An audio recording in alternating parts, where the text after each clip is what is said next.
The devil is busy, y'all. He don't want y'all to hear this story. We're back. We're back up, I think.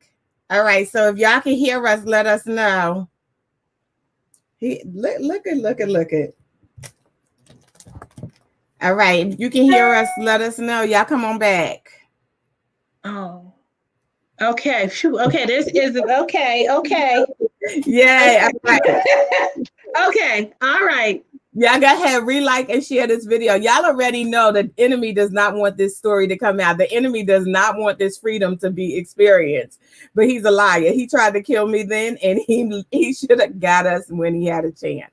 So just give it. We're gonna wait till we just give it about 30 more seconds. Oh, your volume is off. Whose volume, mommy?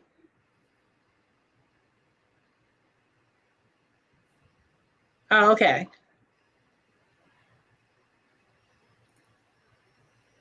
All right. So can y'all hear? Just put a 1 in the chat if you can hear me. In the middle of story time. In the middle of the story time. And I don't see a 1. So is the volume off? Oh, I'm a jump on Facebook. Okay, Isabel said I hear you. Okay, Isabel put a 1. Thank you, Isabel. Mommy, can you hear us? All right, let's see. Let me see. Okay. Come on, Vanita, you back? I see Heather. Oh, it does say video has no sound. Okay, LaShawn is good. Tawanda, say something. Hello, can everyone hear me? Listen, on Sharonda Ford, on your Facebook page, it is saying no sound. Really? Uh-huh. Hold on. Hi, Isabel, can you hear me? Honey, the enemy is a liar. I'm checking. Melissa showed me last week how we have to use multiple devices to check on the back end. Oh, no, Harold, it's not all ladies. You stay tuned. We're gonna talk about how good the Lord is. This is not all ladies. This is just happens to be us. Share it, cousin. Where are you streaming? Ford and Beyond the Mask? Ford Beyond the Mask and YouTube. Okay, Heather said everyone is good. All right. Okay. Hopefully Vanita jumped back in. All right. So Lena, okay. Lena said I can hear you. Okay, so I'm gonna give this disclosure that in August I woke up, Tawanda was here, and I couldn't walk. As life would have it, after going to the doctor, what I learned is that I have severe arthritis and bone on bone in my right knee. And so somehow I forgot on Saturday that the doctor told me not to do anything strenuous with my knee, because for those of you who've known me most of my life, it's only been asthma, right? I've always been dealing with asthma, not this knee thing. So I didn't think about the knee, but the attempt was I set out to be healthier this year. I set out to do more. And so I was intentional about climbing this mountain. Okay. And there's a metaphor for that. Climbing the mountain, but we'll come back to that. Continue. Climbing the mountain, yes. And I actually just realized I left this book downstairs. But so we decided to go. We got up early. I texted Tawanda, Kyrie and I prayed. I texted Tawanda and I said, "You ready?" And she said, "Are you ready?" And so I said, let's eat breakfast, because we're going to need breakfast for this. And hey, Vanita, yes, be back. Y'all go ahead and share. What mountains are you climbing? That's right. So what happened was our intention was to go in the morning. I text my cousin. She told me which way to go. She told us what to do. I have 2 phones, y'all. The phone with the information she gave me was home. So that's step number 1. preparedness. But what happened again is we got this news. I was talking to LaShawn. I told LaShawn that we were headed to the mountain. And so we were ready. I was cooking. Everything was on track. And we were going to be at the mountain by noon. But guess what, y'all? What happened next, LaShawn? Biden wins. My neighborhood erupts with this noise as we're on the phone and they're telling me about their day and this plan that they have to go to this mountain. And I said, well, wait, I said, there's this noise. There's so much going on. And so when I look outside, my neighbors are in the street. They are screaming, they're chanting, they're dancing. I said, Sharonda, did the election, did Biden and Kamala Harris win? And she said, no, because Kyrie would be screaming. So I said, Tawanda, put on the news. So Tawanda puts on the news and we join in the celebration. And I think that's where the plan kind of unraveled. Yeah. So the plan unraveled. But what began to happen to me was I began to think of the results of the election as a metaphor of life. Right. So we watched this thing happen. We watched it play out. There was the unknown. It has been a uphill journey. There is a woman at the helm, woman elect, a person of color, woman elect, vice president of the United States of America, and we see we see a glimpse of hope on the horizon. And so I said to LaShawn, if this happened today, I can climb this mountain. I said to her, we're still going, because if the world just overcame this, then I can overcome that. She says, I can do the impossible. And then we talked about, we had a plan. I said, well, I guess if you guys get tired, you can always turn around. You don't have to go to the top. And, and if it's too crowded, because, it is still COVID. And, Tawanda said, yeah, we talked about it. If I remember correctly, y'all had an exit strategy. And so as the day got later and later, you guys were committed to this plan. Mm-hmm. Yes. And so you left a little later, but you were still committed.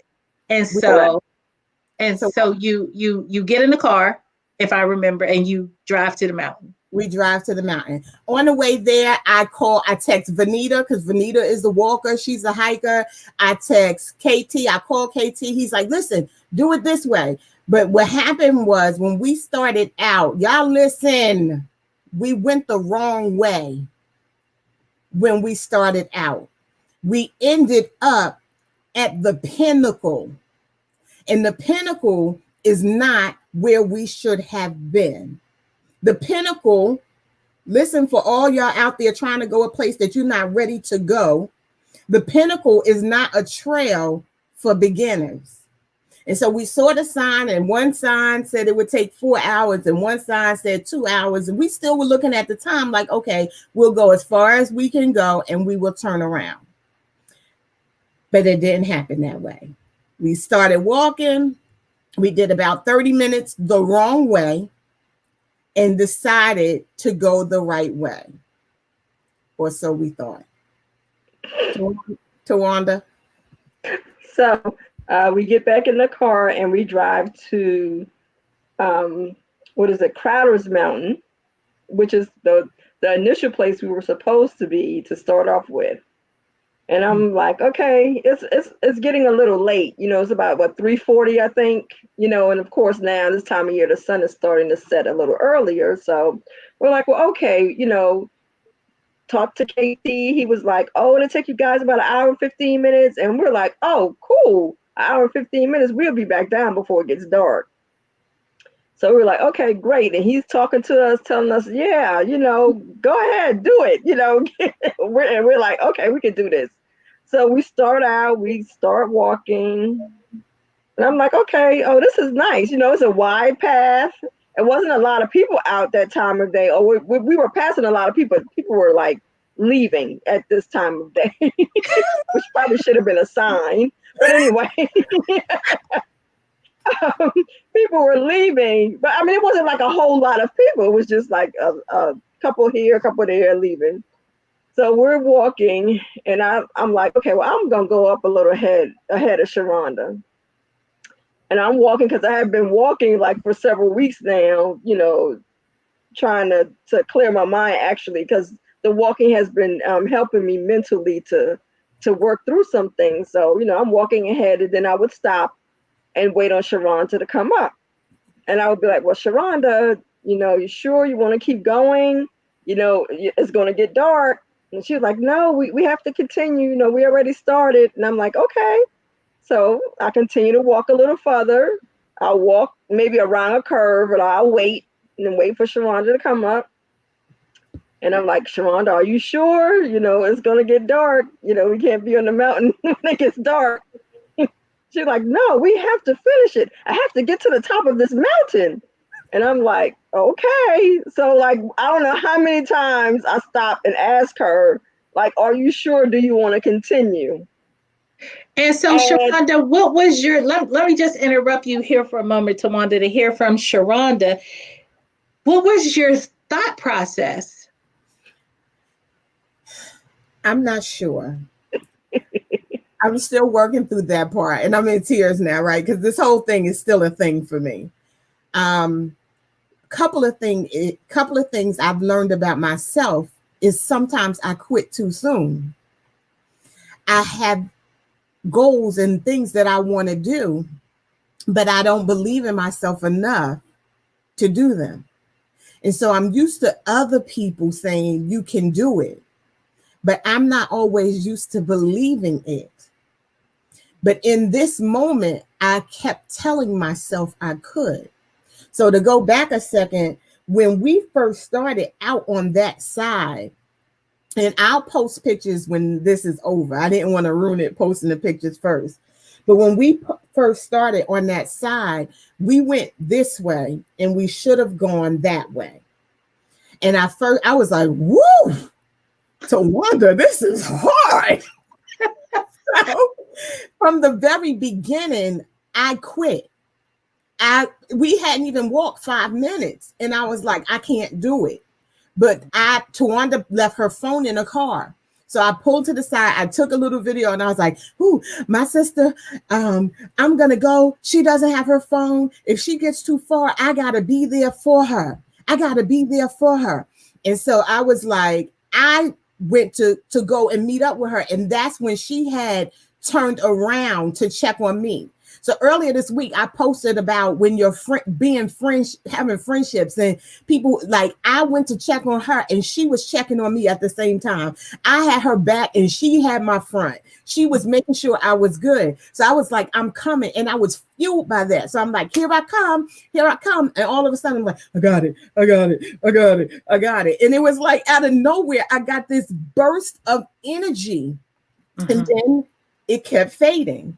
It would come and it would go. It would come and it would go. I got on 2 masks. I had on a mask and a face shield. I'm an asthmatic with bone-on-bone, severe arthritis, and in need of surgery.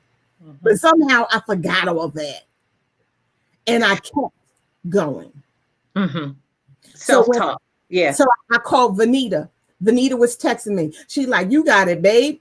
Babe, where you at? Why you didn't tell me? I could have been there for you. My cousin is texting me. She's like, you got it. You're gonna be okay. It's here. And I called KT and was like, yo, how much further is the top? Like, I felt like we have been going forever. How much further is the top? KT was like, you got it. Don't quit. You got this. So on this walk, I just hear people telling me I can do it. Child, that's peer pressure. And so Tawanda, as at this point, I think people are coming down, and you guys are asking. You're saying, yes. So we keep going, and we're like, excuse me, how much further is the top? Oh, it's about a mile. You're good. You're good. And we'll walk a little further. Next person come down. I was like, how much further to the top? Oh, it'll take you 15 minutes to get to the top. And I'm like, okay, cool. We'll be at the top in 15 minutes. It's still light. We can find the stairs and we can get down. We're still going up. Well, how far? Oh, no. The next person's like, oh, you got a long way yet. And I'm thinking, well, the people behind us, further down just said we had 15 minutes or we had a mile. And then this person comes and said, no, it's a while. It's going to take you a little while to get up there. And we're like, oh, wait a minute.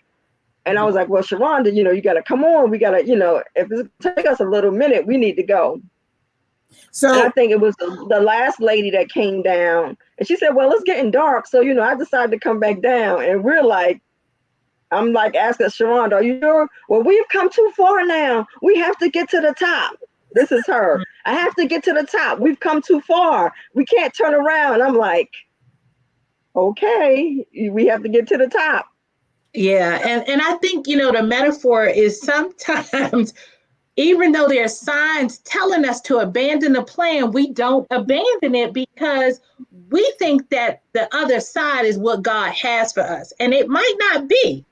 It may have, but just a side note. So anyway, Sharonda is determined.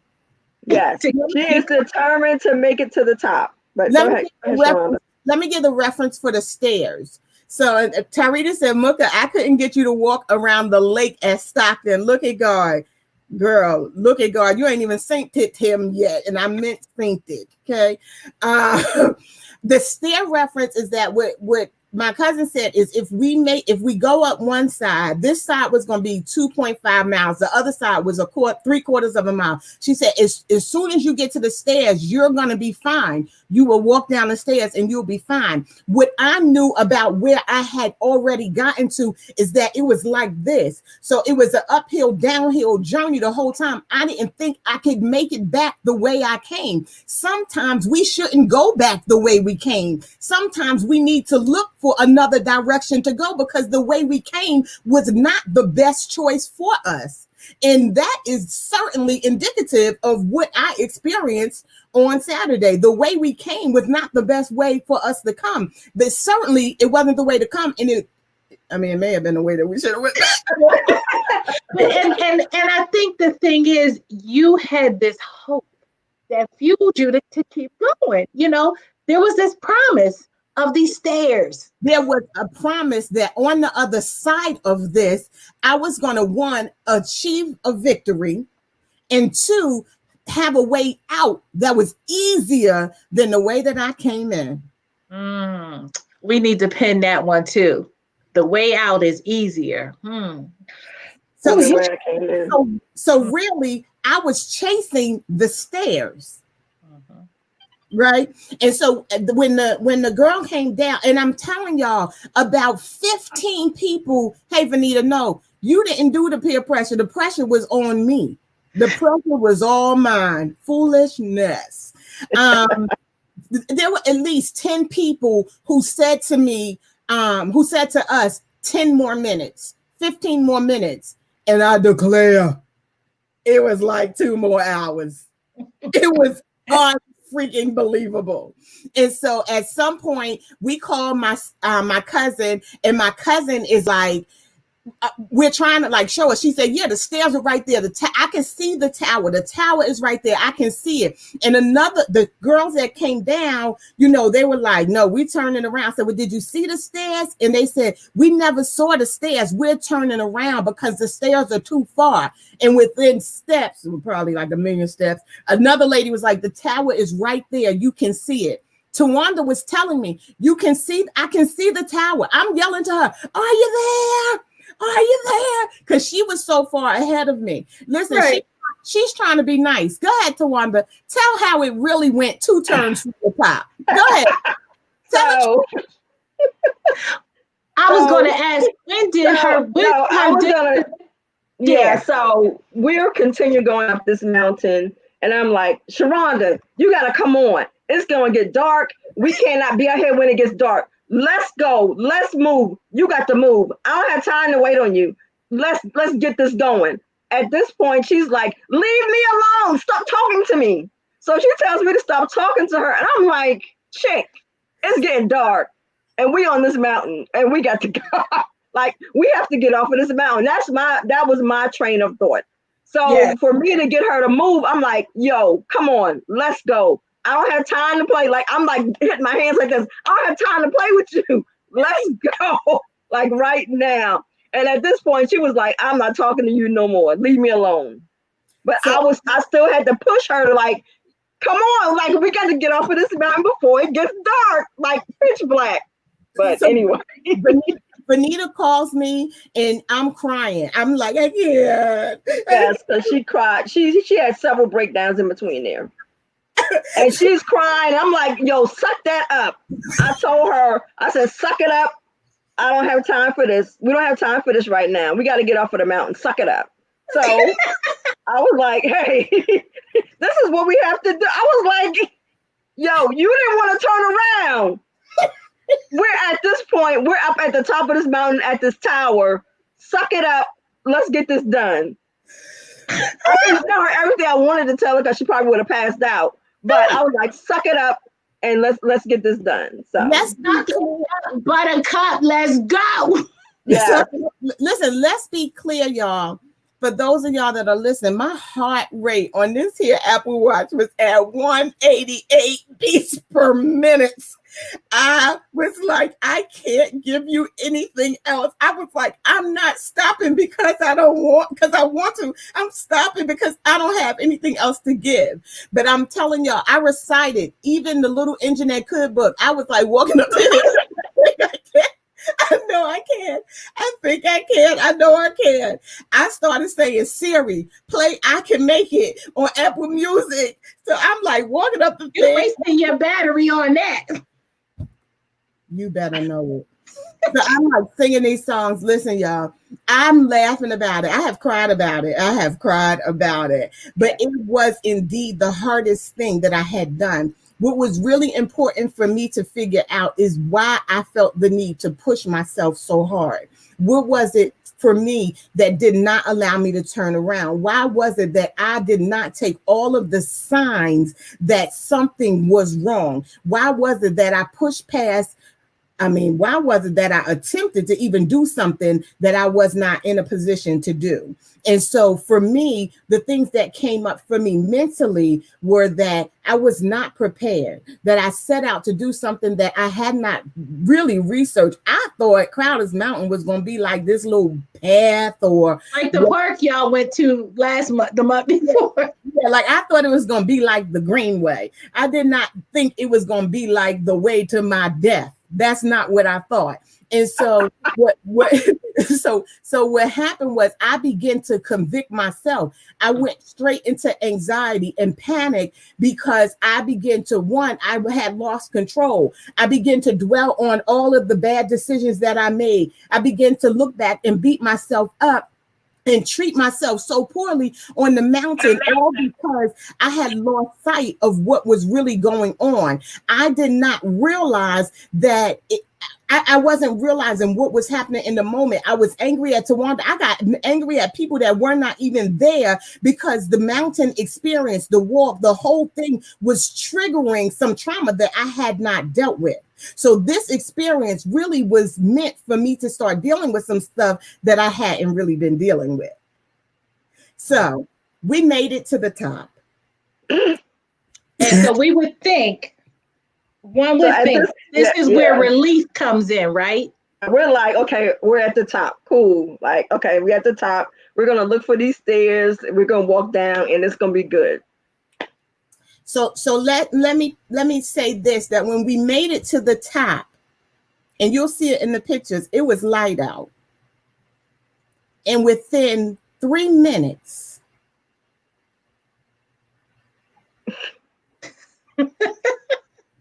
Wait, it was pitch black.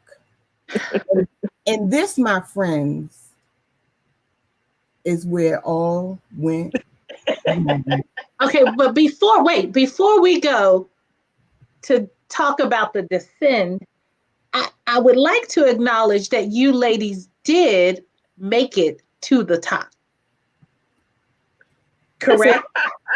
Yes, we made it to the top. and let's just hold space for that, because I happen to know the rest of the story, but I want the listeners to understand, and I want the two of you to even be reminded, you did accomplish your goal. You made it to the top. You made it through the rough terrain.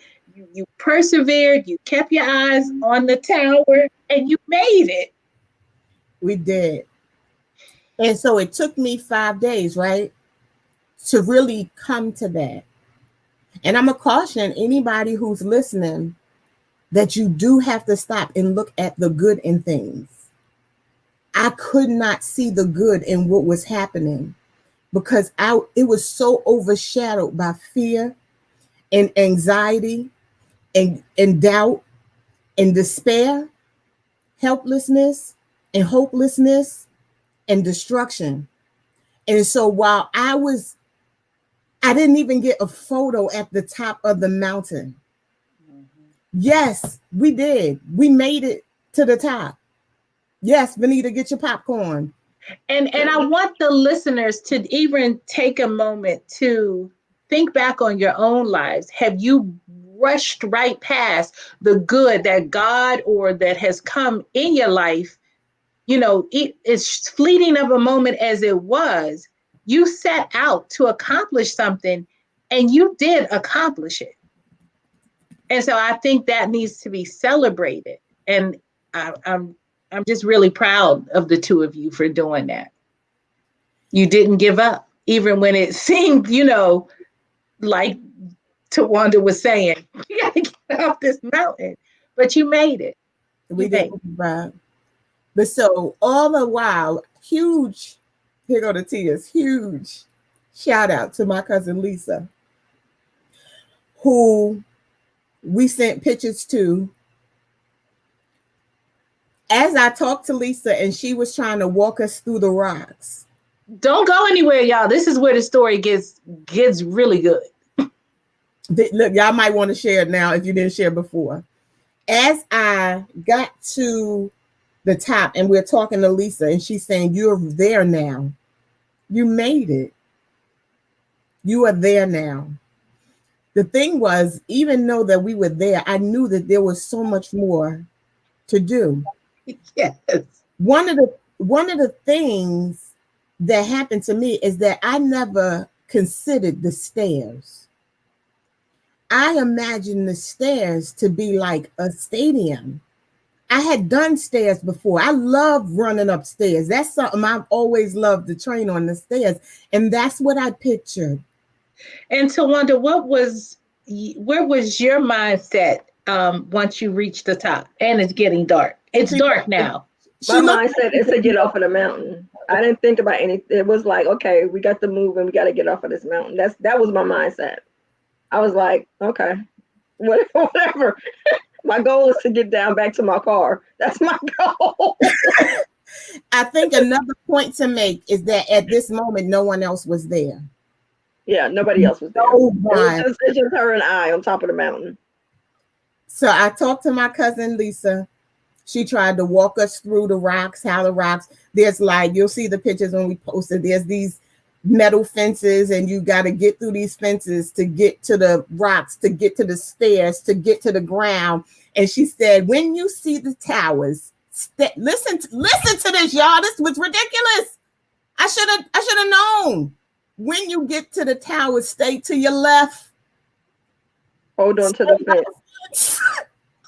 Don't move away from the fence. Stay on the fence. Stay on the fence. Stay on the fence. Stay on the fence. And so we kept trying to see, what time was it by now, Vanita? Maybe it was about, I don't know what time it was, Vanita. It was dark. That's all I know.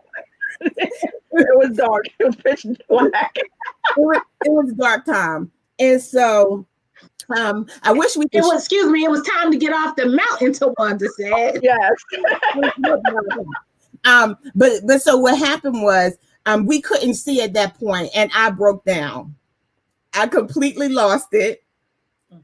I cried. I said, we will never live, because it did not look. Did it look like we would live, Tawanda?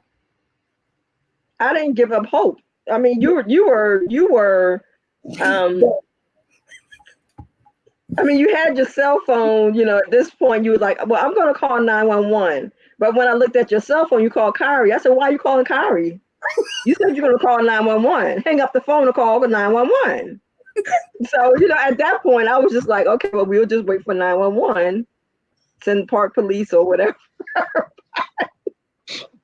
So, called 911. And the lady is like, where are you?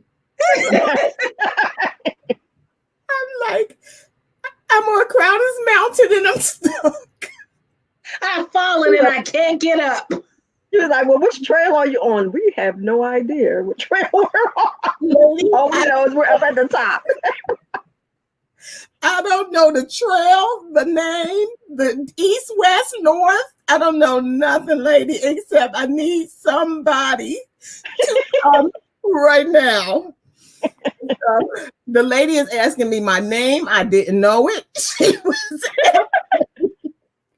my phone number. I couldn't tell her. And really, the worst part of it is that as we looked around, because the only thing I thought of was that a helicopter was going to have to come and get us. It was nothing but pitch black.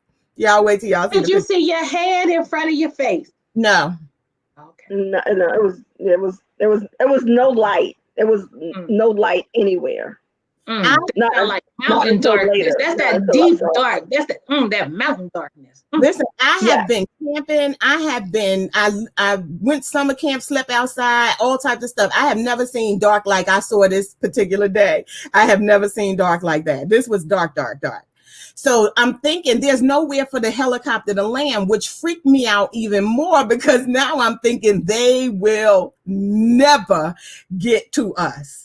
Right. So I'm like breaking down and Tawan's like, no, Sharonda, we're not gonna do this. She's like, but it was too late. It was too late for me. I had died. I had already, like, heart rate is just, it was just bouncing up. I'm having a panic attack. I'm trying to do the butterfly, the Tootsie Roll, all types of calming things. Tawan was like, we're gonna get out of here. But at this point, we were scaling rocks to get to the stairs. Tawanda. So at that point, I'm looking through, we're trying to find the stairs and I'm looking through the bushes, whatever, and I see a light. Stop like right. A flashlight. Stop right there. I saw a light. Okay. So I see a light, flashlight, and I'm like, excuse me. So this guy answers and we're like, hello?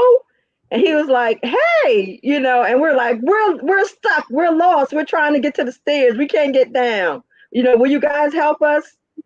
So they came over and helped us. And he was like, I just told my friend that he didn't hear anybody talking because it was him and his friend up there. And he was like, I didn't hear anybody. And the guy was like, no, I hear some people talking. And he heard us talking. That's why he aimed the flashlight over our way.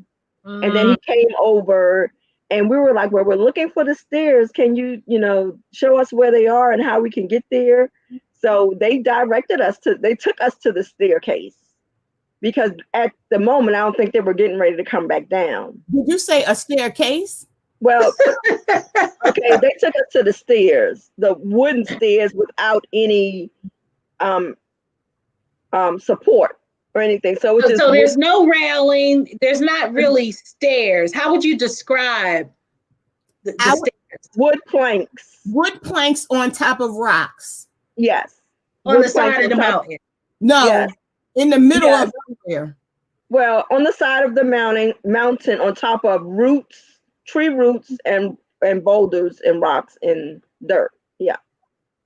Now, are you able to just walk down this mountain, or do you guys tell us? So, we weren't there. Tell us what it's like.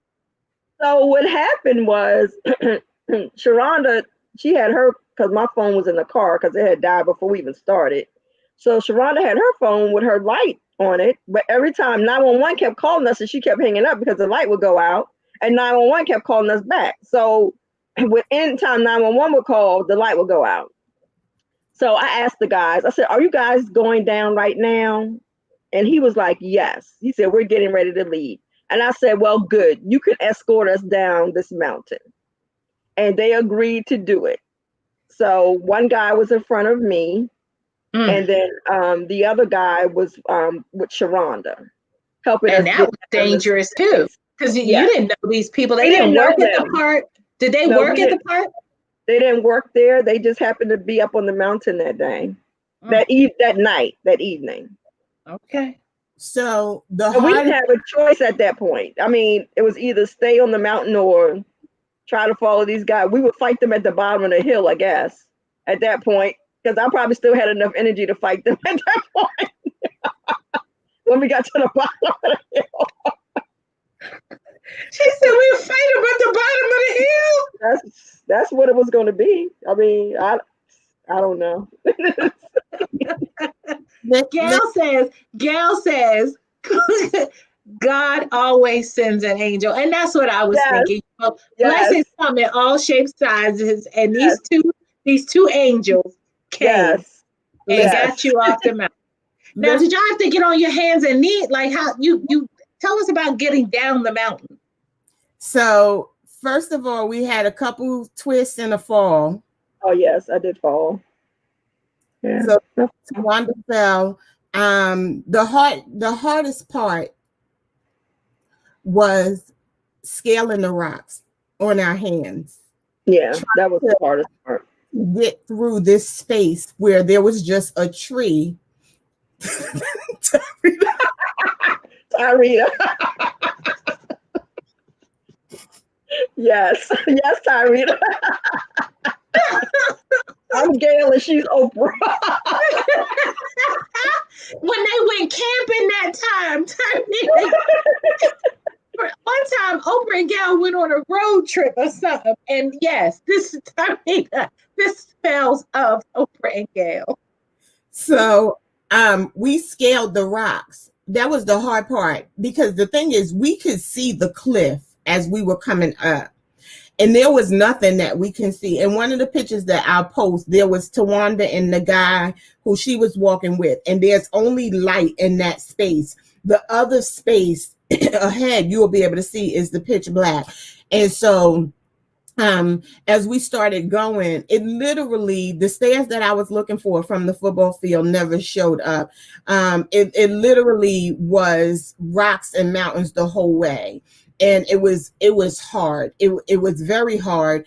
But I think like the energy that I got at that point was the thought that I might survive. So 911 called back. They kept calling back. And I said to them, I think I need an inhaler. Tawanda. She kept asking the lady, 911 operator, because they kept asking, do you need us to send EMS? And she said, well, only if they have an inhaler, or like, do you need to send Park Police? And she said, well, if Park Police would they have an inhaler in their first aid kit? So she kept asking for an inhaler, and I'm thinking, nobody got an inhaler. No one has an inhaler. I mean, like they can send EMS and they're gonna take you to the hospital at this point. Like when we get down to the bottom, and you're just gonna go to the emergency room. If no one has, Park Police doesn't have an inhaler. No one has an inhaler right now. So I canceled 911. I told them we were fine. And the They were thing still asking for everybody's name though, because if something happened, they still needed to know. Yeah, like, did they ever make it off of the mountain, or what happened? So. Yeah, so they're asking like, who are you with or whatever. So the guys were gracious. It was nothing but a blessing. You talking about a ram in the bush? Listen, if them guys never heard about Jesus before, they heard about him on their way down. I was going down that thing like, hallelujah, Jesus loves you. Jesus loves me. Oh, nobody but Jesus. Nobody but God will rescue us. Nobody but the Lord. Jesus did it. I told him, I said, I declare, I done decreed, I done did everything over their life. I think Tawanda said, if y'all come into a summer money, it's because she was praying for y'all. Listen, sir, guys, sir, you don't know. I'd asked them to be on Sister Chat Live. I told them to come on and show themselves. It was unbelievable. The thing was, one, they were so patient. They turned around. They were never coming our way. it was nobody but God. We were literally stuck between a rock and a hard place. We were really in the middle of a mountaintop and a valley experience at the same time. We really had nothing but the dependence of the Lord Jesus Christ, because there is no other way that we would have made it on that side.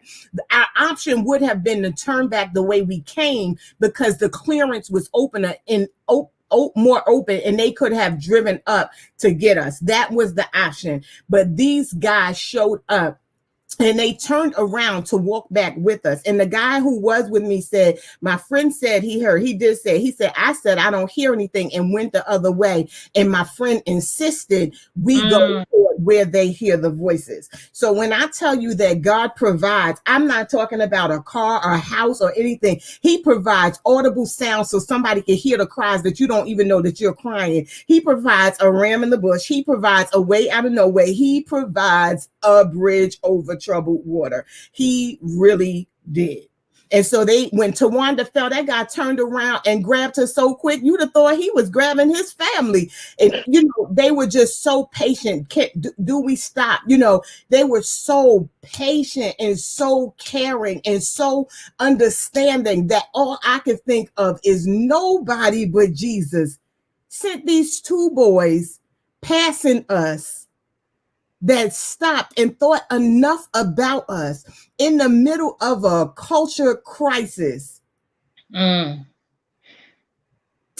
walk with us, to take our hand and walk with us. Because that's what they did. And they knew where the benches were. He was like, there's a bench coming up on the left if you want to sit down. And I thought about the movie Overcomer and that scene where she was running that race and her father's voice was in the ear. Then this turn is going to be rough. But remember, you gave it all you got right here so you can make it. I just knew at that point I could make it. But I had never experienced, never in my entire life, a level of helplessness and hopelessness that I did. I promise you, there's nothing you can tell me to make me think any different than the thought that I was going to die on that mountain. Nothing. But then I got scared. Well, let's just hold it right here for a moment before we get scared. I'm a librarian, and so I often refer to things as books. This book has many chapters. You guys starting up the mountain, making it to the top. Now you're on your way back down. What would you call this experience if you were to give it a title? I did retitle it. I took the negative connotation off of it. I don't know. Let me get back to you on that by the end. And the same, I would challenge you as well, Tawanda. So now you are safe. Well, let me go to why I called 911 back. Oh, yes. Because these guys did what everybody else did. They kept telling us 15 more minutes, we'll be there. They kept telling us we were almost there. And it just seemed like, what if they were lying? What if they was getting ready to steer us into the ditch and have their way? So the inhaler was really a ploy to get the park ranger to be there looking for us in case we did not show up. Your Jersey City survival skills kicked in. You better know the hood was good. Isabel, the reason I didn't have one is because I really am very rarely plagued with any attacks unless I have an attack. So Kari has a title for the book.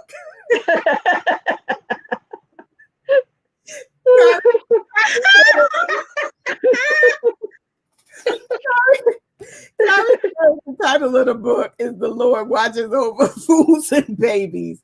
Yes, Izzy, JC in the house. Vanita said, I need their names. They about to get a Christmas gift for me. I need it now. So the guys validated me. They called me bold. They told me and I said to them, listen, y'all, I'm a psychotherapist. You may not notice it now since I'm in full-blown mania. Yes, but he kept building her up. But that was his way to get her to continue to move on. So he kept saying, "No, you should be proud. No, you're doing well. You're accomplishing this. No, that was great." He kept doing that the whole time we were coming down that mountain, but she was just full-blown manic at that point. Well, I mean, you went through all the phases: freeze, flight. Listen, I did fight to want to fight him at the bottom of the mountain. Yes, yeah. Benita, Waymaker, Miracle Worker, Promise Keeper, Light in the Dark. Someone can play it, I'm gonna sing it. The guys needed you just as much as y'all needed them. Yeah. I pray that they got encouragement. But what happened at the bottom of the mountain? Mm-hmm. This is where the trauma goes in. And so as a mental health professional, this is what I want to share with anybody who's listening. I didn't realize what was happening at the time, right? You're right, LaShawn. Most of the time, it's that fight or flight, freeze. I was no good in the midst of it. Tawanda had the right response. I did not have the right response. And typically that is the way I am in a crisis. And so, as you know, LaShawn, and that's the way I usually am in a crisis, is have the right response. But since COVID, I've been like doing the opposite. But apparently for this reason, it kicked in for some reason. So. Mm-hmm. And I think that's important to acknowledge. So that lets you know that your strength is still in you. You are still the same Tawanda that in any crisis you rises up. In this crisis, your instinct kicked in and you said, I've got to get us off this mountain. No. Let's go. So you still have that within you. And I think it's good to acknowledge that. Yes. So Isabel says some things do not change, right? Izzy, like that time we ran from your house to Greenville Hospital and I about lost it.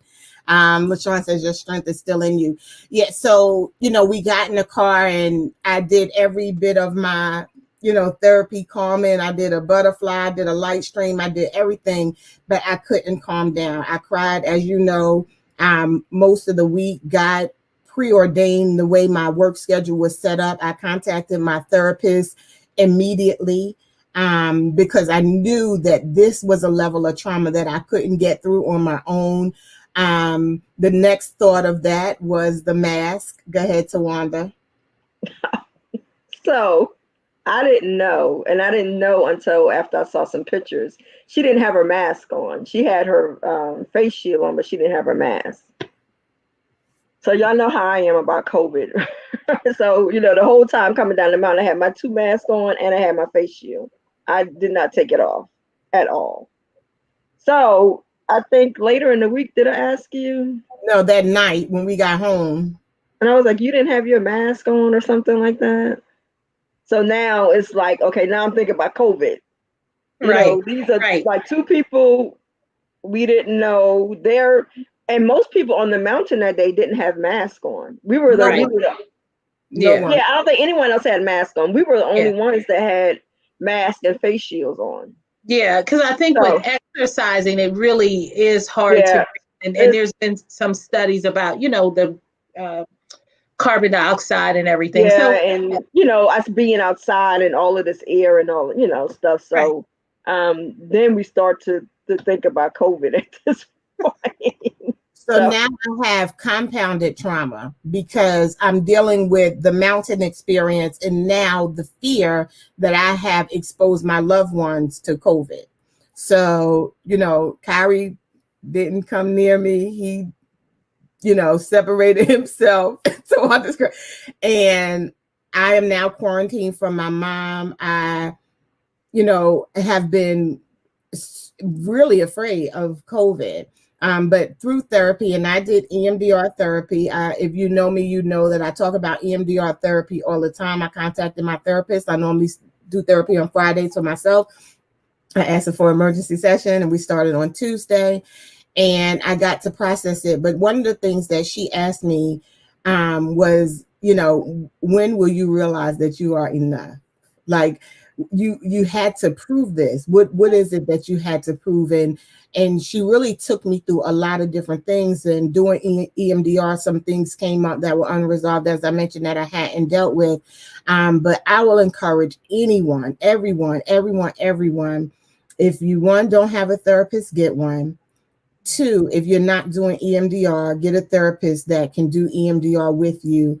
EMDR, yes, Benita, EMDR for the win. If you're not familiar, EMDR stands for eye movement desensitization and reprocessing, and it is a trauma treatment that I am trained in, and that I do, and I also make sure that my therapist does it.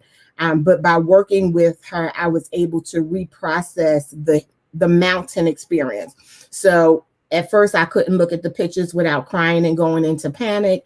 I could not talk about it without crying and going into panic. It was a very rough few days. After doing the treatment, I was able to look at the pictures that day, to talk about it, and not have the same trauma response or the trigger that I had previously. The part that is left for me, and the part I will continue to work through for the next couple of weeks, is the COVID part. So I don't feel that I will be the trauma of the possible exposure to COVID. I think once that is okay, then I will be able to celebrate that I made it to the top. But right now, my victory is overshadowed by the fear of what I experienced in possible exposure. So the first was essential for me, right? I had to see 8 people on Wednesday, 9 people on Thursday, and I could not have done it without seeing my therapist, because I was so triggered. And what I think is interesting is you and Tawanda experienced the same event, but your reactions are not the same. And so, whereas for you, it was a near death experience and all of these other things came up, I don't hear that same level from you, Tawanda. What is Mine was a survival experience. It was all about surviving. It wasn't about, which is crazy. And that's why I have the issue with COVID, because I looked at COVID a different way. My view on COVID was not surviving, but in all of my other experiences, I usually tend to move towards, this is what I'm going to do to survive, like, and put that into play. And that's all I really concentrate on is surviving an incident. And so I don't, I was still trying. I'm still trying to navigate through that. Like, well, why was COVID so different for me versus all of the other experiences that I normally have. So. That is, go ahead, Sharonda. Well, I think it's important to say too about your Monday experience, right?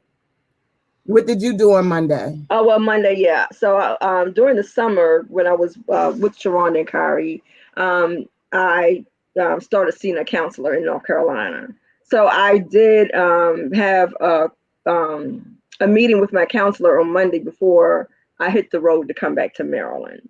So she did walk me through some things or some things that I'm dealing with, and still trying to, I guess, guide and direct the path and try to make me look at it from a different point of view, still trying to build me up and saying, well, Tawanda, you know what you need to do with COVID. You know how to handle this. You just have to put it into play. But, I still have some, I think I'm almost certain I'm getting better, because at least I will go outside now. I mean, before I wouldn't even go outside at all, but so it has helped somewhat, and I think I'm just becoming trying to get used to living with COVID.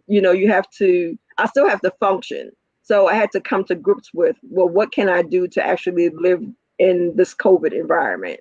So those are some things that I'm looking at. So I'm just still processing that part, but I don't know why it's my reaction that I was having a hard time with. Like, why did I react to COVID this way? And I don't normally react to issues that way. So what really was the big difference there?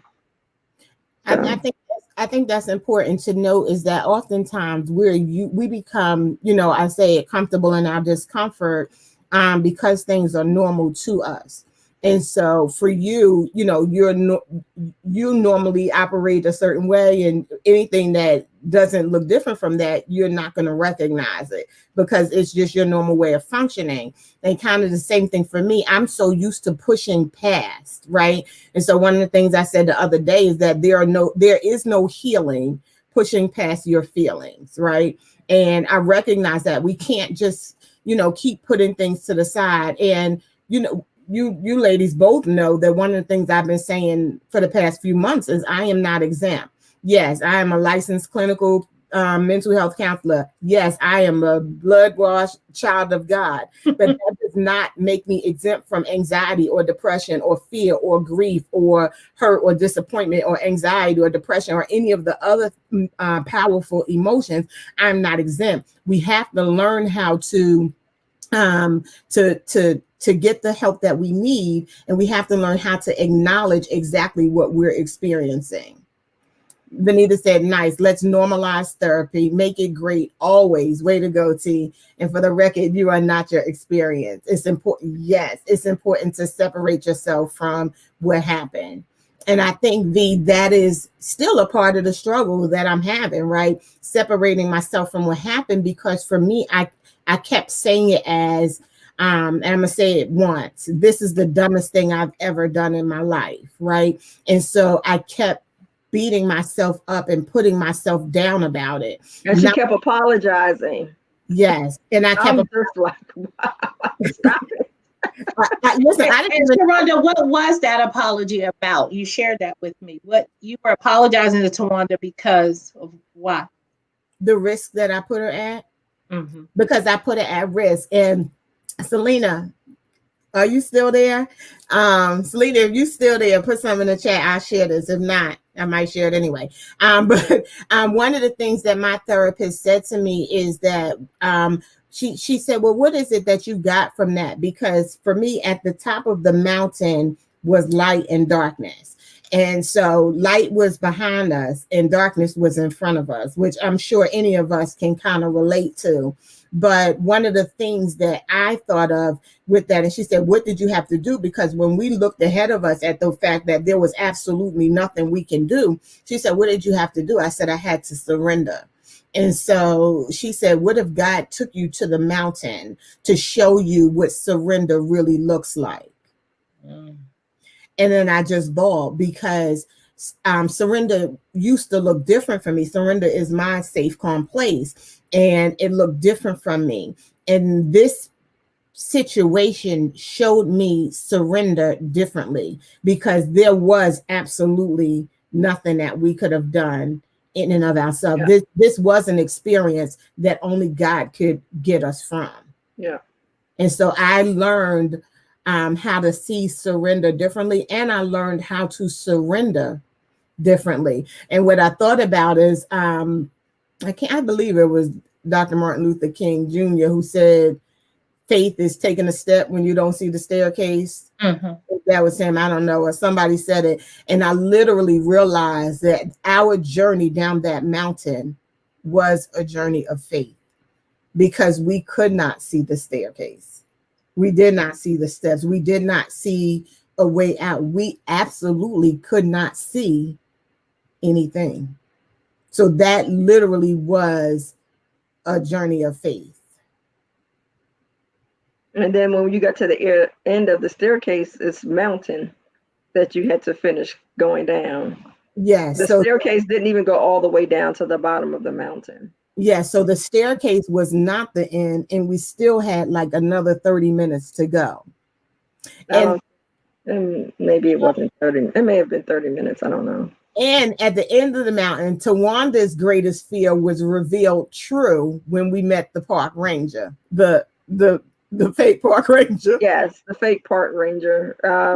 What was that? What was your greatest fear? So my fear was we're on a mountain. What's on mountains? Mountain lions, bears, coyotes, bobcats, copperheads, whatever. So I didn't tell Sharonda that when we were on the mountain because she would have passed out. So, and my whole thing is like, let's get off of this mountain. Like, I'm thinking, like, in my mind, I was like, all kind of things are out here. Like, we have to get off. So when we get to the bottom, he said, yeah, the park, fake park, but the park ranger was like, yes, we do have bobcats, we do have coyotes, we do have copperheads and things out here on this mountain. And I'm just like, let me say it the way he did. Man, glad y'all made it down. Don't want to be faced with the bobcats or the coyotes. Like he basically was like, I'm just going to make sure I wasn't going to have to sweep y'all up for dinner. So before we do Vanita's question, I have to add, or the thing I want to point out is there was a greater danger that you weren't even aware of, that you were overcoming. That you, like, what you were for, you guys were afraid of the darkness and just getting off and then meeting the men.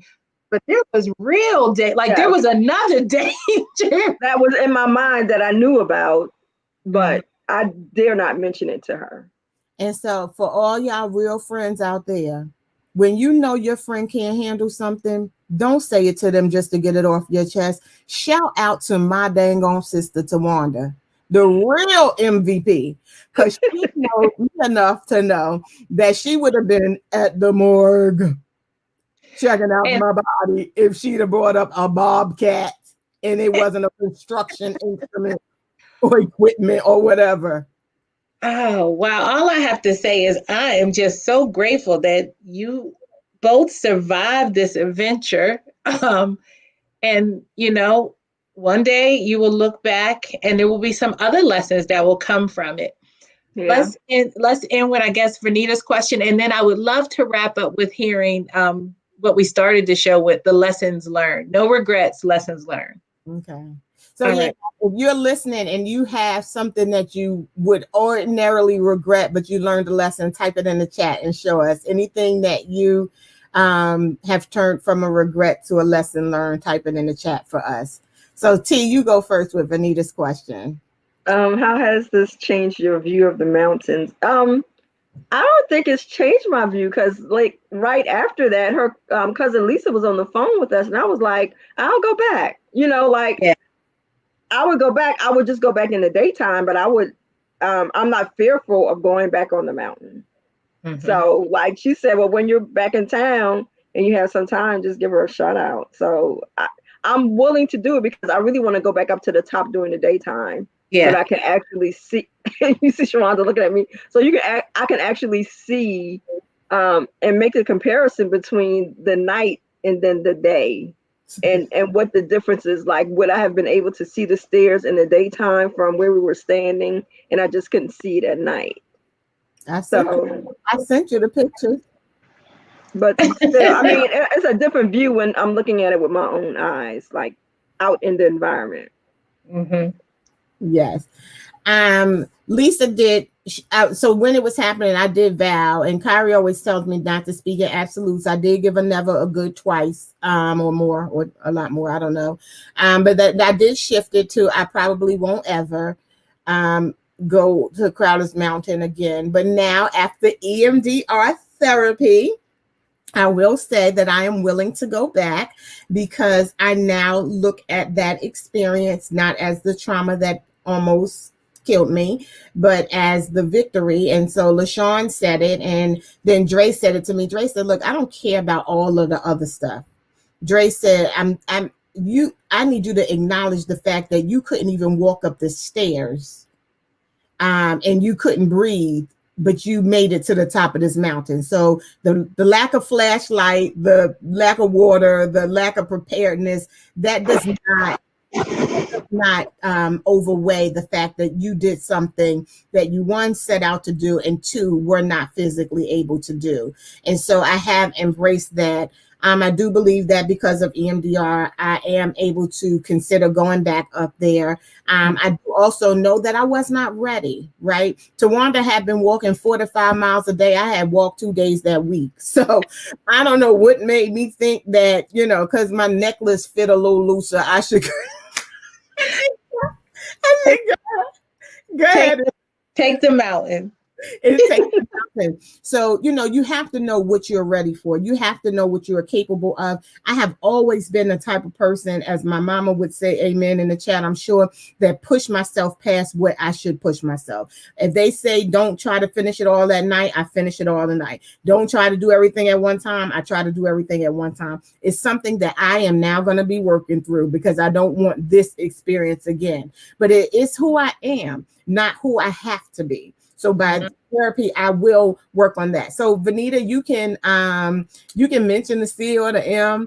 I'm not afraid of Crowder's Mountain. What I know is that people who regularly hike have not done it, and I have done it. I have done it overweight, with severe arthritis, with bone on bone, and pulmonary disease.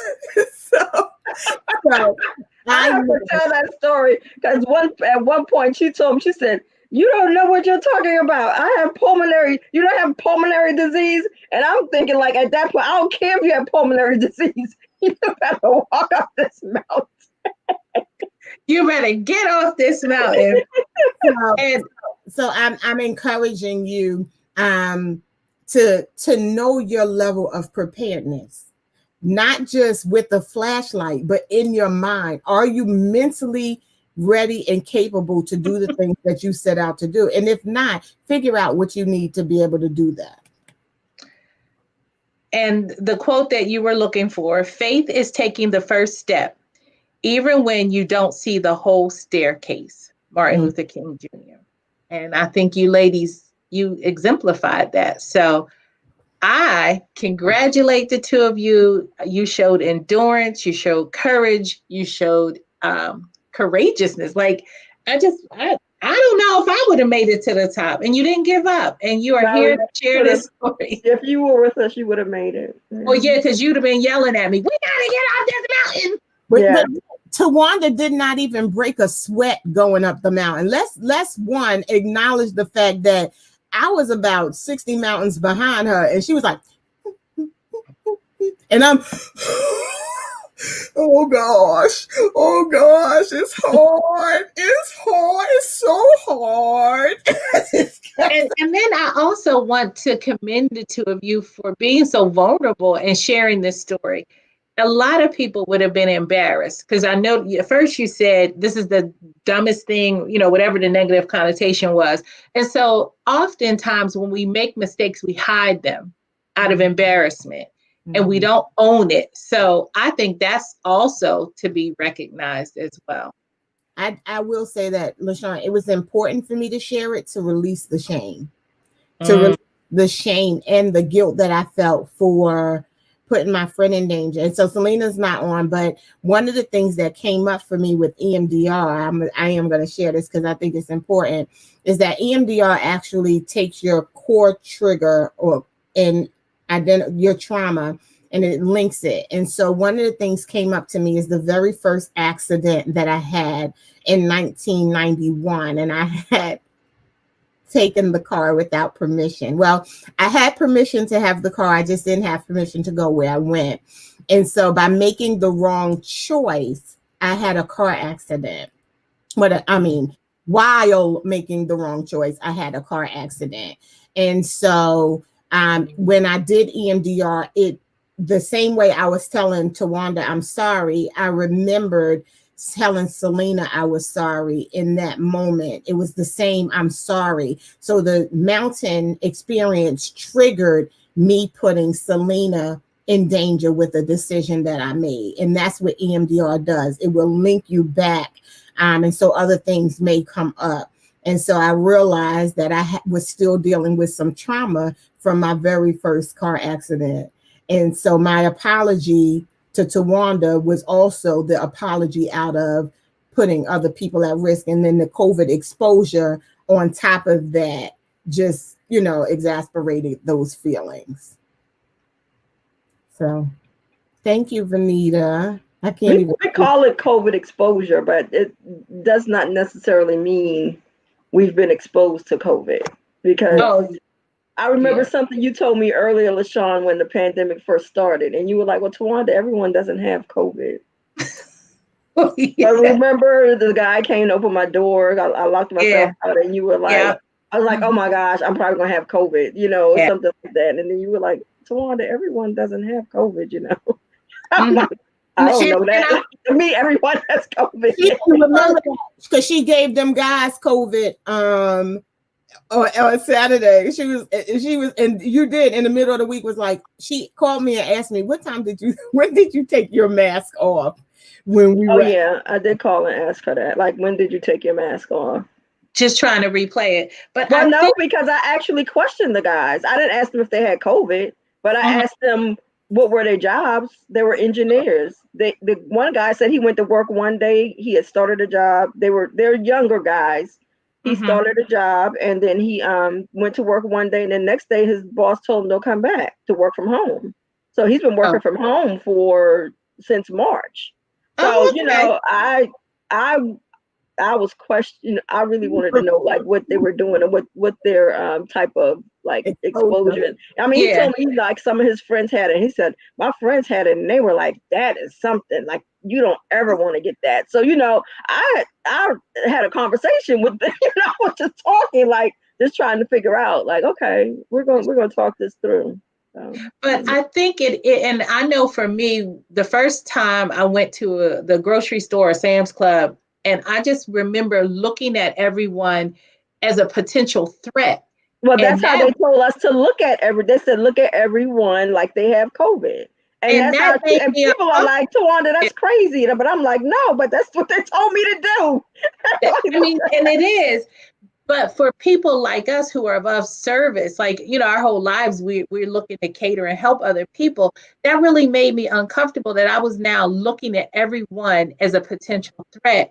And even today, Mariah's friend needed a ride for pictures. I really had to work through. I'm like, oh, well, why she need a ride? Like, when normally somebody need a ride, I'm like, what, but it was like, where she work? Are they gonna have a mask on? So I went through this whole thing. Do I sit in the back? Do I let them sit in the front? Do we put the windows down? Mask on? It was a whole thing. And then finally I just had to say, I have to trust in God because I'm still in my core a person of service. This young Yeah. lady needed a ride to get to the senior pictures. I have to trust that God didn't put me in this position, and Well, so and Sharonda told me, she said, well, Tawanda, the Lord didn't send those guys up there to help us get down that mountain to get us COVID. And I'm like,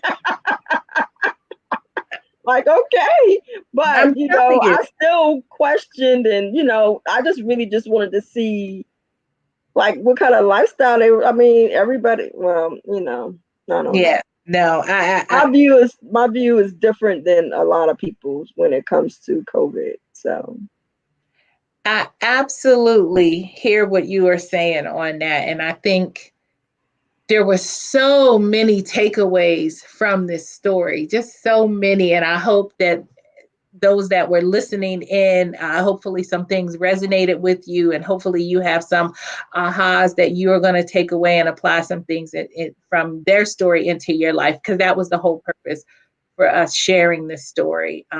Is another opportunity for you to look at your life and see how you could be used and what lessons you have.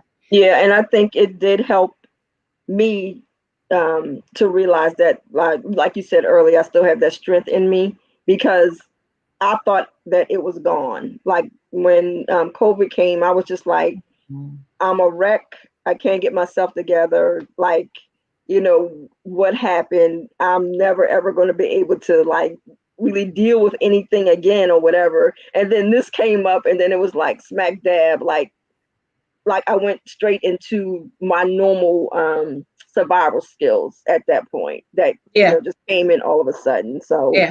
Just um, like riding a bike. And so I would challenge you, when you're struggling with COVID, what is the gift that you could take from this mountain experience and apply to when the anxiety and the stress of COVID kicks in? yeah, Use the mountain story as a structure of strength and courage. yeah. It'll certainly be for me because I never imagined that I would be able to do it. As we close, Benita said, yes, this was amazing. Thank you for sharing so candidly. I will have your Crowder's Mountain Light in the Darkness diploma in the mail by Thanksgiving. Y'all are rock stars, no pun intended. Benita, yeah, tell Toot to send me a Crowder's Mountain Light in the Darkness T-shirt. I'm gonna rock that on the back. He can put rock stars. Tell him I'll be looking for that. So thank you. And then Isabel said, "Good for you, T. Knowing is good. It keeps you from all the what ifs, and the what ifs are very, very dangerous." So you're right. And Faye said it sure is. And Ruby says, "I was thinking angels don't have COVID." And I that's a perfect line right there. End on that. I was thinking angels don't have COVID, and neither do the two of you. You, as Vanita said, rock stars. You T-shirt should say, "I climbed Crowder's Mountain, made it to the top." Benita said, "We on it." You know he will. You getting one too, T. Benita, go ahead and drop the link to In Arraignment on the chat so people can see what In Arraignment has. Ruby said, "Thanks, ladies." You're welcome, Ruby. So T, do you have a parting message? No.